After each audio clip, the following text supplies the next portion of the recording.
रहे हैं, ये अभी से नहीं, ये हमेशा से ही चल रहा है। तो मेरा आप सभी, आप भी अधिकारी हैं, आप भी हैं सर, आप भी हैं। तो सर मुझे ये समझ में नहीं आता कि हमेशा धरना देने के बाद में ही आप लोग यहाँ पे क्यों आते हैं। जैसे अला जो धरना है ये भी 8 दिन हो गया है, उसके बाद में आप आए हैं। इसके पहले भी जब जनपद में जब धरना हुआ था तो उसके बाद में आप वहां पे जब बड़वानी में आप मिले थे।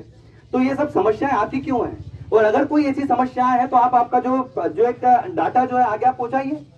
और ये सब होने के बाद में फिर भी अगर आती है तो आप हमें बताइए, लिखित में दीजिए। और अगर ऐसा है तो हमारा राष्ट्रीय सुरक्षा के माध्यम से विधानसभा में आपकी जो यहाँ पे जो भी कमियां आ रही है उसको हम लोग वहां पे भी लगाएंगे। लेकिन ये सब चीजें होती क्यों है, क्यों आदिवासी को तब परेशान किया जा रहा है। ये वाला जो क्षेत्र है, पार्टी वाला क्षेत्र है, यहाँ पे सबसे ज्यादा पलायन हो रहा है। और पलायन हो ही इसलिए रहा है क्योंकि यहाँ पे चीजें जो योजना है जो ठीक तरीके से यहाँ पे चली नहीं पा रही है। तो सर ये वाली जो चीजें, यहाँ जो एरिया है सर, यहाँ पे विशेष रूप से ध्यान देने की आवश्यकता सर आपको भी, सर आपको भी और आपको भी। और एक्स्ट्रा एफर्ट्स लगाने का यहाँ पे बहुत ज्यादा रिक्वायर्ड है, because that is your duty. You should have to know your first your duty. आपकी जो ड्यूटी है, पहला जो कर्तव्य है यही है कि इन लोगों की जो आवश्यकता उसको आप पूरा करो। लेकिन वो सब चीजें होती क्यों नहीं है। ये सब चीजें हो जाने के बाद में आप भी आए 8 दिन के बाद में यहाँ पे आ रहे हैं।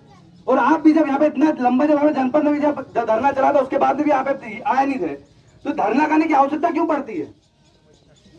आपका जो ड्यूटी है वो ये है कि इन लोगों को यहाँ पे धरना करने की आवश्यकता ना पड़े। और अगर नेक्स्ट टाइम अगर इस टाइप से चीजें अगर होती है तो हम लोग बकायदा आपके जो भी नाम जद हम लोग चीजें लेके जाएंगे। और या तो हम लोग विधानसभा में वाली बात लगाएंगे राष्ट्रीय सुरक्षा डॉक्टर हीरालाल रावत के माध्यम से, क्योंकि हमारा आदिवासी समाज दिन रात एक करके मेहनत करता है, मजदूरी करता है, और उसके बाद में गवर्नमेंट को टैक्स पे करता है।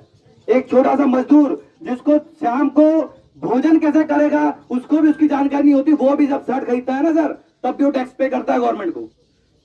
तो ये जो टैक्स पेयर जो है उनके प्रति जो आपकी जिम्मेदारी है सर, आप सभी तीनों यहाँ पे पदाधिकारी यहाँ पर है, सभी अपनी ड्यूटी को समझे और ठीक तरीके से करें। हमेशा ही यहाँ पर मैं देखता हूँ जैसे हमारे वाल सिंह दादा और हर सिंह दादा और हमारे सभी हमारे संगठन के जो लोग हैं वो हमेशा ही धरने आंदोलन करते रहते हैं। तो इन सब धरनों की और आंदोलन की आवश्यकता क्यों पड़ती है। आप जैसे कि आप बता रहे हैं कि भैया ये सब चीजें जो है आगे से नहीं आई है, आगे से नहीं आए तो हमें लिखित में दीजिए, आप मुझे दीजिए, आप दादा को दीजिए, आप बाल सिंह दादा को दीजिए। और ये सब जानकारी में इकट्ठा करके हमारे जो राष्ट्रीय संरक्षक उनके माध्यम से विधानसभा में लगाएंगे हम इस चीज को। अगर कोई असल में अगर सिस्टम में ही कोई समस्या है तो आप हमें बताइए। जैसा कि आप जो बताते हैं कि सेंट्रल गवर्नमेंट जो है उन्होंने जिनको जो पात्र लोग हैं उनका भी नाम हटा दिया, तो ऐसे कैसे हो गया। जो लोग ऑलरेडी जो पहले से जो एसटी में है, शेड्यूल ट्राइब में है, वो अब ओबीसी में अदर बैकवर्ड कास्ट कैसे आएगा उनका नाम। तो ये जो चीजें हैं ये तो सीधा सा गवर्नमेंट का जो आपका जो सिस्टम है उसी गलती है ना।